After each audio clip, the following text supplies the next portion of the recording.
हरे कृष्णा, राधे राधे। हम श्री कृष्ण चरितामृत श्रवण कर रहे हैं।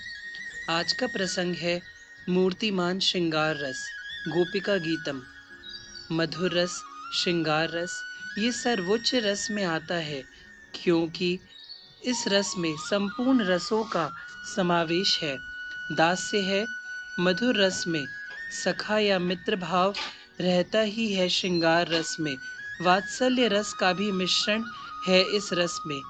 यह कहना अनुचित नहीं होगा, अपने प्रियतम को खिलाते हुए वात्सल्य से ओत-प्रोत रहती है प्रियसी।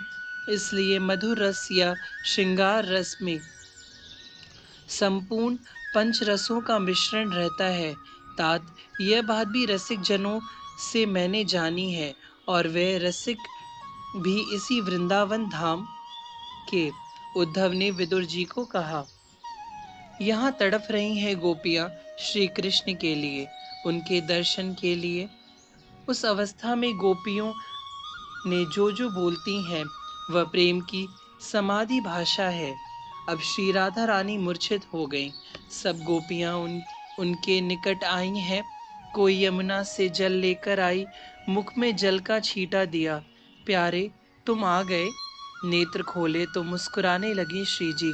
कहाँ चले गए थे तुम? हम तो मर ही जाती तुम नहीं आते तो। यह कहते हुए कमल नाल सदृश अपनी दोनों भुजाओं को फैला दिया था श्री राधा जू ने। हमको अपनी दासी बना लिया तुमने, और वह भी बिना शुल्क के। श्री जी हंसी यह कहते हुए, अरे आप ये क्या कह रही हैं? आप तो राजदुलारी हो। आपकी ही कृपा छाया में तो हम भी पल रही हैं। गोकुल मेरे पिता का था, पर अत्याचार राजा कंस का वहां पहुंचा तो आपके पिता वृषभान जी ने हमें स्थान दे दिया नंदगांव।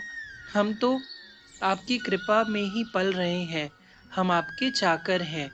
आप कहाँ हमारी दासी हो। मानो श्री जी से वार्तालाप हो रही है श्याम सुंदर की। हाँ हाँ, हमें पता है प्यारे, हमें सब पता है, पर क्या करें। तुम्हें जादू जो आता है, उसी जादू ने तो हमें फांस लिया और हम फंस गईं। देखो आज हमारी स्थिति। फिर कुछ देर रुककर श्री जी हंसती हैं।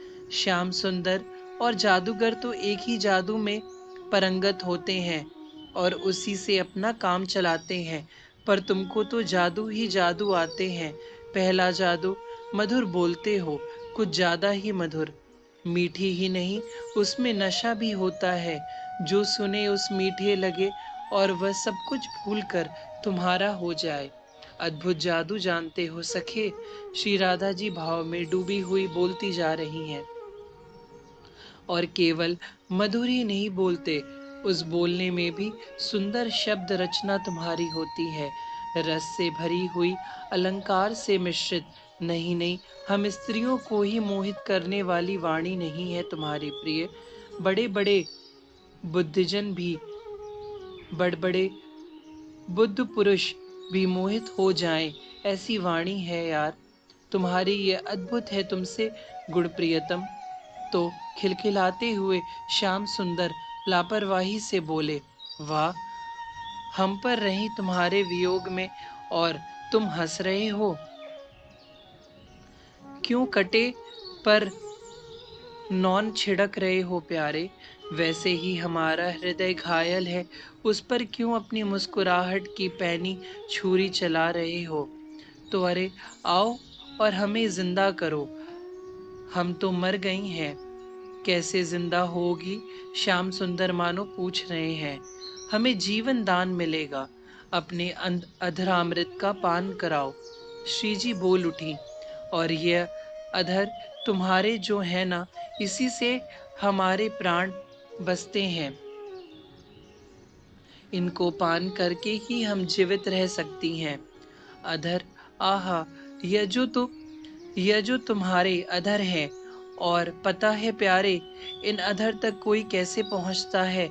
सारे धर्मों को पार करना पड़ता है।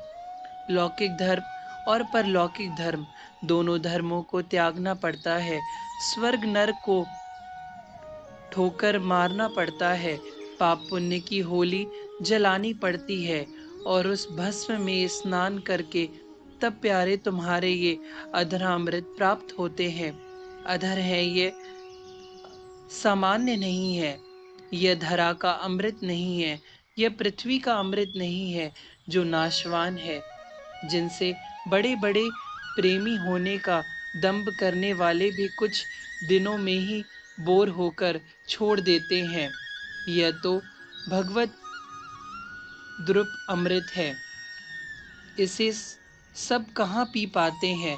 देवता भी स्वर्ग का अमृत पीते हैं, पर वो भी लौकिक अमृत है। पर यह, ओ प्यारे, यह तो अधरा अमृत है, अलौकिक अमृत। इसे पिलाओ हमें, तभी हम जीवित होंगी, नहीं तो हम तो गईं। श्री श्री राधा रानी इतना ही बोल पाई और फिर मूर्छित हो गईं। हरे कृष्णा, राधे राधे।